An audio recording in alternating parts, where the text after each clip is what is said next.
Hey, how's everybody doing? Welcome back to Ask That Podcast here on YouTube. Yeah, you're going to hear something falling. Sorry. Had to get a drink. Man. I forgot how good this was because this is one of those comics where I love this comic and I did read. I don't think I read every chapter as it came out in 8 Ball. I think I missed an issue here and there. But I've read it full quite a few times. It's just that I see the movie. It's one of those where I want to experience Ghost World again. I'll go watch a movie. And they're different. That's the thing. They are different. They got different endings. There's characters in one that ain't in the other. Matter of fact, one year for Halloween, I dressed up as a character that's in the movie. It's not in the book. But we're talking about that. This is one where, as of filming about a week and a half ago, maybe, a couple times a month, I got to drive my mother to their various doctor's appointments. Okay, cool. Yeah. I'll sit there, put my earphones on, listen to a podcast, and I'll bring usually a comic trade with me to read. Well, I forgot that there ain't a lot of stuff to read in Ghost World. It's a lot of art to look at. I brought this with me, and she was in the back for about 30 minutes, 15 minutes passed, and I'm through reading. I'm like, crap. So I went back and going through my house, looking up on my phone, plot descriptions for the movie. Okay, this is different. I started plotting this video out in my head. And this is when I got a great deal on this. I did a video on this, a couple of years ago now. It's probably 2022. Me and a buddy went to a toy show with a couple other friends. Buddy, Coach Bayless, King Kong Bayless. We call him all kinds of shit. My buddy Donovan's been on here quite a few times. His little brother shows up. I think our friend Miss Ginger shows up in that video. Miss Ginger, if you didn't, I'm sorry. I don't know if you watch my comic videos. But paid $1 for this. And I pulled out the guy's dollar. I'm like, are you sure this is $1? And when I'm asking that, I'm holding a $5 bill in my other hand. I'm like, are you sure this is $1? I'm shaking the 5 at him, kind of letting him know, hey, I will pay $5 for this. Because this is back then it was only a $10 trade. All right. What this is Dan Clowes. And this was his story from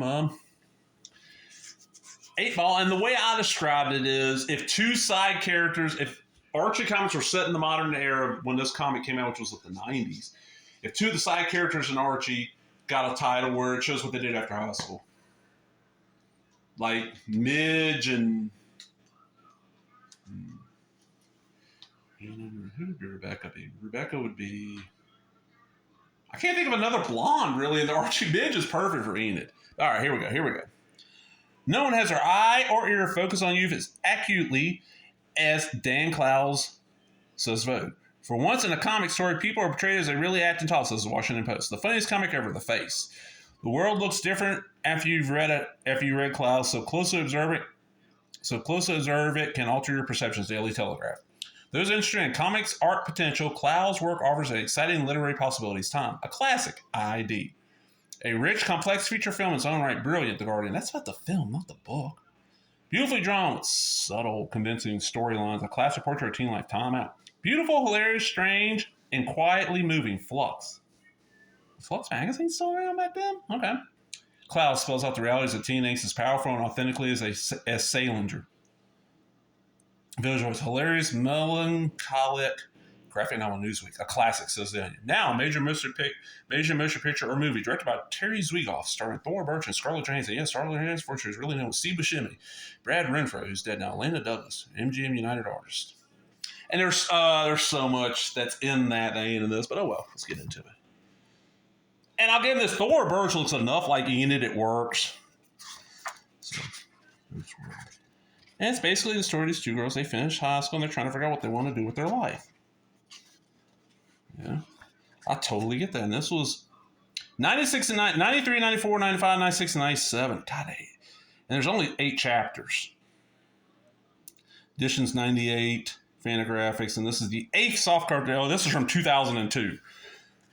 And it's, if I remember right, the art in the issues was not always tinted like this, but it's a lot of blue-green, is what it looks like to me. It's just hard to explain.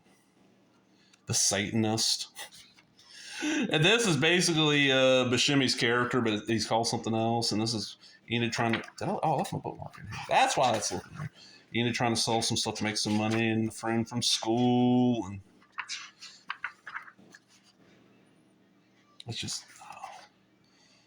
gorgeous art. And like this, like he draws the most weird deformities. Like girl's got like cancer and somebody they went to school with and she had like a birthmark on her face that became that.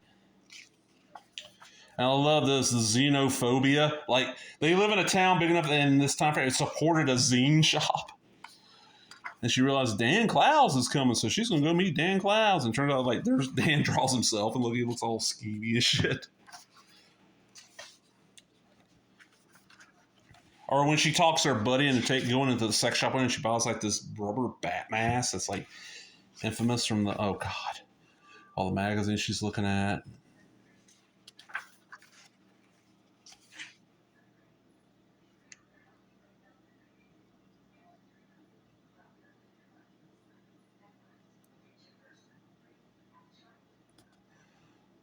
I was Enid. Okay, I forgot. I was thinking it was Rebecca. It's Enid's first time. Weird Al the waiter. I said there's enough. They took the storyline and it feels very Clowesian. It's just they changed some stuff. Like I haven't really pointed out the Steve Buscemi like characters. He's barely in this. Like barely. And Elena Douglas's character's not in this. The guy in the parking lot that where has the mullet, swings and nunchucks is not in this.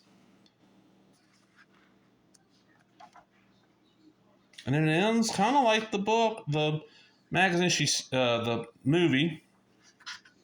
She goes past the bus stop and gets on the bus and leaves town. Now, in my mind, the movie, when she gets on the bus, she's killed herself. Like, that is her leaving for whatever comes after you die. That's the way I've always interpreted it. And I'm not the only one. In the comic, I'm not sure. So in the comic, they do mention that bus stop has been reactivated. In the movie, they don't. So I don't know. That's how I love this comic.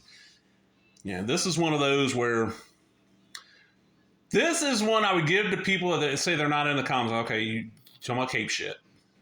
This is not cape shit. This is just some amazing art and story. I'm out, everybody. Hope you enjoyed that. And if you did, give me that thumbs up. Leave a comment, subscribe, all the other bullshit. Talk to everybody later. Bye-bye.